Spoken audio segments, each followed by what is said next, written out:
নিতাম না ঢুকবো নিন্দা হ্যাঁ চিকুনি করে আলো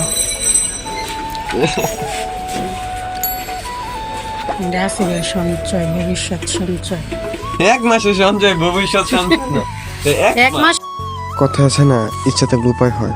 অনেকদিন ধরে চিন্তা করতেছিলাম যে একটা ক্যামেরা কিনবো, তো আমার কাছে না টাকা, আমি কীভাবে ক্যামেরাটা কিনবো। তো এখন চিন্তা করতেছি যে একটা মাটির ব্যাংক কিনবো, কিনে তার মধ্যে আমি টাকা। তো দেখতে দেখতে চলে আসলাম বাজারে। এখন রিক্সা থেকে নেমে রিক্সা ভাড়াটা দিয়ে চলে যাব বাজারের ভিতর। তো বাজারের ভিতরে এসে যে দোকান থেকে কিনতে চাইছিলাম দোকান দিব, এটা দেখে তো মুডটা অফ হয়ে গেল। তো চিন্তা করলাম বাজারে যখন আসলাম একটা প্লাস্টিকের ব্যাংকে কিনে নিয়ে যাই। তো বাজারের ভিতর দিয়ে চলে যাচ্ছি প্লাস্টিকের ব্যাংকের দোকানে। আর আপনারা বিউটিগুলো দেখেন, রাত্রের বাজার তো। এখন চলে এসেছি আমরা আমার বাজারের কেন্দ্রীয় মসজিদের সামনে। সেখানে আস্তে আস্তে হাঁটছি আর বলতেছি, আল্লাহ এখন টাকা পাইতাম কিছু 1500, তাহলে আমার ক্যামেরাটা কিনে হয়ে যেত। তো এই যে সামনে আমাদের বড় ভাইয়ের দোকান, তো চলে আসলাম আমাদের সেই দোকানে। তো কাকুরে জিজ্ঞাসা করলাম, কাকু ব্যাংক কত টাকা? বলছে 40 টাকা। আমি আর মার্কেটিং না করে 40 টাকা দিয়ে ব্যাংকে নিয়ে আসলাম। আর মনে মনে বলতে লাগলাম, বললে হয়তো 10 টাকা কম রাখতে পারত। যাই হোক, 40 টাকা দিয়ে শখের জিনিস, লাখ টাকা হলো কিছু বানানো নিতে হবে।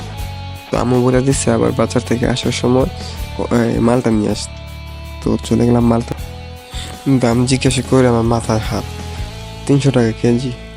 যাই হোক, বলে যখন দিচ্ছে নিতে তো হবে, তাই না? এখান থেকে 2টা মাল ওজন দিলাম 140 টাকা। তো মালটা 2টা নিয়ে এখন চলে যাব বাসার দিকে। তো আমার এলাকার একজন রিক্সাওয়ালা পেয়ে গেছি, তার বিমানে উঠে চলে যাবো এখন বাসার দিকে। আর বলতেছি, আল্লাহ স্বপ্নটা যেন পূরণ করো। যাই হোক, ইচ্ছা যখন করছি স্বপ্ন একদিন পূরণ করবোই, ক্যামেরা যখন চাইছি ইনশাল্লাহ পূরণ করবো। এটা বলতে বলতে চলে যাচ্ছি বাসায়। আর ভাবতেছি কয়দিন কত টাকা রাখবো, কিভাবে রাখবো, কয় টাকা পর। দেখতে দেখতে চলে আসলাম দোকানে।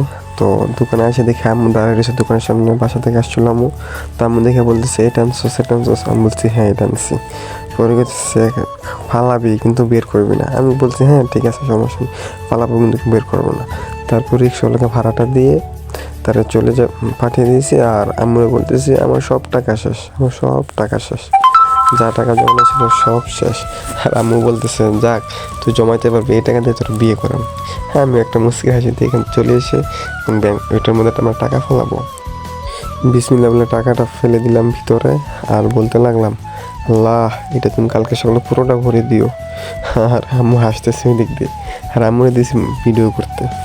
তো যাই হোক, আম্মুর সাথে একটু দুষ্টুমি করে তো বলতেছিলাম বাসায় চলে যাই, তোমরা কিছুক্ষণ পরে আসি পড়ো বাসা। আমি বলতেছি যা সমস্যা নেই, যা বাসায় গিয়ে ফ্রেশ হয়ে খাওয়া দাওয়া করে গিয়ে ঘুমা। আর তো যাক, একটু দুষ্টুমি করে আম্মুর সাথে তো বাসা থেকে চলে আসলাম। তো আপনারা যদি আমার ফেসবুক পেজ থেকে দেখে থাকেন তাহলে অবশ্যই পেজটি ফলো দিয়ে সাথে থাকবেন নতুন নতুন ভিডিও দেখার জন্য। ধন্যবাদ। আসসালামু আলাইকুম।